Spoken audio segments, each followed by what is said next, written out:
Tandaan niyo po, walang miyembro ng pamilya na habang panahon makakasama mo. Walang asawa na habang panahon makakasama mo. Walang magulang na habang panahon makakasama mo.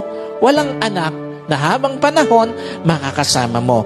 And at the same time, wala din namang kapatid na habang panahon makakasama mo. Meron lang itinakdang panahon ang Diyos para makasama sila sa buhay mo. Meron lang itinakdang panahon ng Diyos para ma-enjoy mo yung mga panahon na makakasama sila. Bawat panahong kasama ang pamilya, pahiram ng Diyos. Bawat panahong kasama mo sila o bawat araw na kasama mo sila, kabawasan yon sa panahong makakasama mo sila. At bawat sandali na lilipas, palapit ng palapit yon sa pagtatapos ng pahiram na panahon sa iyo ng Diyos. Kaya hindi dapat sinasayang panahon para sa pamilya, lalo na sa pagtataniman ng sama ng loob, lalo na sa pagkakait ng pagpapatawad, at lalong-lalo na sa paggagawa ng yaman.